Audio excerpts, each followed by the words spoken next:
Morning everyone, and welcome to Paradise Wildlife Park. My name's Kim and this is Amy, and we work on the primate and small mammal section here at the park.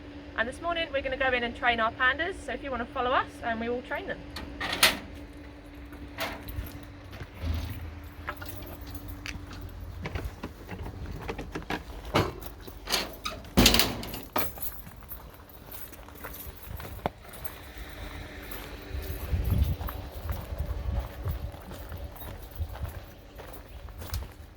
So Amy's just going to set up our training apparatus here for you. So what we're going to do is just wait for our pandas, and when they come down I'll tell you a little bit about their training, and then once they're done I will go more into about the red pandas themselves. So all of our training, is important to note, is done for veterinary and healthcare. So there's two different things we're going to be doing today. So you can see Amy's just put a station up on the side here, and the station is for Tilly to hopefully come down and stand on. And then we also have our crate as well, and that is for the crate training. So both of our pandas are currently where they like to be the best, and that is all the way up the tree. It is quite early, but Tilly does look like she's on her way down. So each red panda has a little pouch, and in that pouch there is some fruit, and it's just a little treat and a reward for them, because all of our training is done with positive reinforcement. So that just means the whole experience is positive for them, and it is completely up to them as well. So if they don't want to take part, they absolutely don't have to. But when they do what we want them to do, they do get a nice little treat as a reward for doing the behaviour we ask them to. So Tilly hopefully is going to poke her head up that box any minute now. We shall see. She's probably going to the toilet. Yes, it's a bit early, so she's probably going to the toilet first, and then she will come and join us. So I said this training is really important for veterinary and healthcare purposes. We will demonstrate that in a second. We do this quite regularly, and it is good for Tilly as well that different keepers come in and do it all the time, and it does actually allow our vets to come in and get nice and close as well. So she is on her way, a bit sleepy this morning.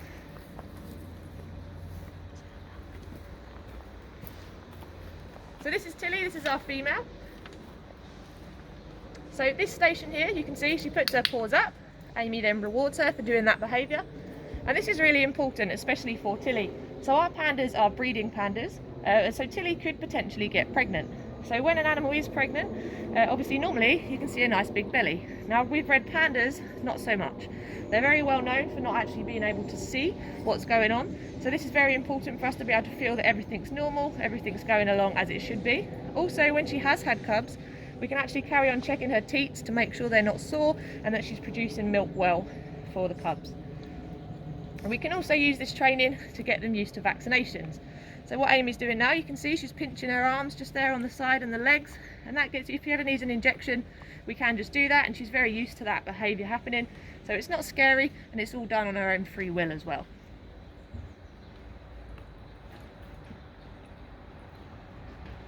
And she's doing very well today. So with Tilly, you can see, if you've been and visited us before, she actually had to have her tail amputated at the beginning of the year. And now for this whole situation, it could have been very, very stressful. So what Amy's doing now is just stationing her so that we can take a picture and send that to our vets, so we know that it's nice and healthy and it's healing really well. Now when that did happen, a lot of keepers may have been very nervous because she did have to go to the vets. And the vet had to come in regularly and check her tail as well. But through this training, the vet was able to come in. Tilly was none the wiser, so there was a vet being right there, and she happily just stood there while the vet took lots of pictures and had a good look at the stitches in the end of her tail as well. So we're just showing her now that all the fruit is gone, so her time is up with the training. So she knows there's no more fruit, so she'll make her way off now to go and get some breakfast.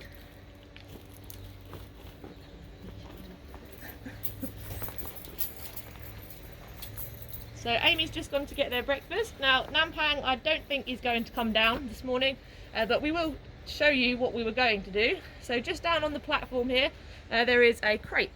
Now you might have seen these before if you've got pet cats at home. We hear every day people that come in and tell us that they've got a pet cat and they can't get it to go in the crate for the vet. It absolutely hates it, lots of scratching and squealing. Now with our pandas we do crate training. So they come in the crate, they get rewarded just like we did with the station. So it's just a normal thing for them, it's not stressful, and it's also good for them to be able to see it when they're not going to the vet, so that they get used to it and it's not always a negative situation. So if you do have a cat and you're struggling to get it to the vet, we do recommend let them see the crate, not only when it's vet time, but when they can just go in as they want and you give them a nice reward and they'll get used to it, and it'll be a nice positive experience for you and your pets as well. So Nampang looks extremely comfortable up the tree, and I don't think he's going to get up anytime soon, but we'll start talking about pandas and we'll see if he wants to come and show off his skills. He's awake. It's a good start. It's a good start. So I said our pandas were a breeding pair, which is very important to note. Red pandas are endangered out in the wild, so it is very important that zoos around the world work to hopefully breed them. The reason for that is so that we've got a genetic safety net. So that is so we've got enough genetics that are good enough that one day we may hopefully be able to reintroduce them back to the wild. But to do that, obviously the habitat needs to be there to release them to. So Nampang, he came to us 2 years ago from the Highland Wildlife Park in Scotland, and him and Tilly have been paired up. We haven't had any cubs yet, but we do keep our fingers crossed. They are normally solitary in the wild, so they don't tend to spend too much time near each other until it comes into breeding season. Nampang has woken up. He has turned around. We'll see how far he comes. So if they do have cubs, they're likely to have 2. Tilly has bred here before with our previous male Tiedemann, and we have actually had 2 successful litters, and they have now gone off as part of the breeding program to other zoos. So what Tilly's eating now is some lovely stuff called panda cake. She's not a very ladylike eater, as you can see, lots of dribble. So they do get panda cake, and that's got lots of minerals and vitamins in, just what the pandas need. But in the wild, 95% of their diet is actually bamboo. So we do feed that as well. And each red panda needs about 20,000 bamboo leaves a day to be able to survive. So we can't quite do that here.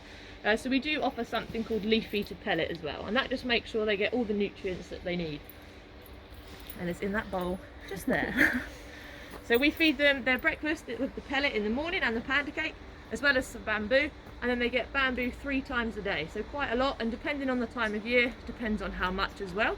If we do see that Tilly is pregnant, we will start bringing in more bamboo because she will need it. And we tend to leave some of the dead bamboo in as well, so that she can take the twigs and things like that, and she can start making nests with the bamboo.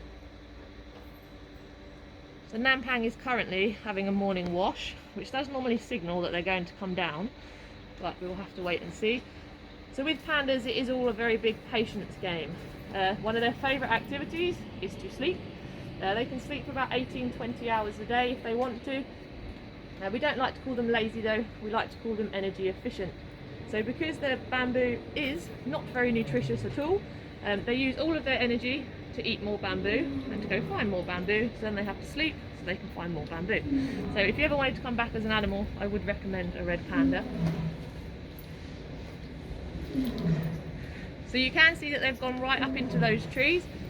So with the red pandas, they do like to be nice and high, and you can see how well Tilly managed to climb up there. So they do have very strong claws to enable them to climb, and they do tend to stay up there for most of the day. They only really come down to go to the toilet and to eat as well.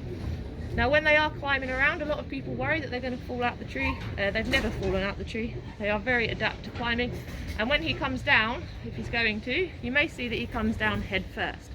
So they can actually rotate their back ankles 180 degrees, so they can come head first down the tree nice and quickly, rather than bumbling down bum first. So it is a much more efficient way to climb the trees.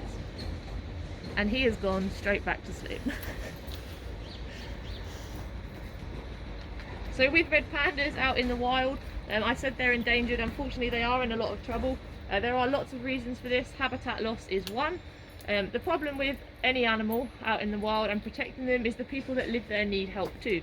So a lot of the countries where pandas are found, the people are extremely poor. So we need to make sure that everything we do benefits both the people and the animals. So we work with a charity called the Red Panda Network, which is one of the biggest charities that work with red pandas out in the wild. And they actually run something called the Forest Guardian Project. So they have hired local people to come out and they help go and check the pandas, find how many are out in the wild, but also take tourists to go see the wild pandas. Amy and our curator Jessie actually went on one of these tours out to Nepal to see the pandas out in the wild. You get to stay with local people, so you can really hear about the pandas in their natural habitat. The other big thing is teaching the local people about where to cut their bamboo and things like that from, so it doesn't wipe out where the pandas need to be able to eat. Another thing, it's not so much of a problem anymore, is that in some traditions it is traditional to give a red panda wedding hat on your wedding day. That is something that's not happening as much anymore, but it is still a problem. There's also the illegal pet trade.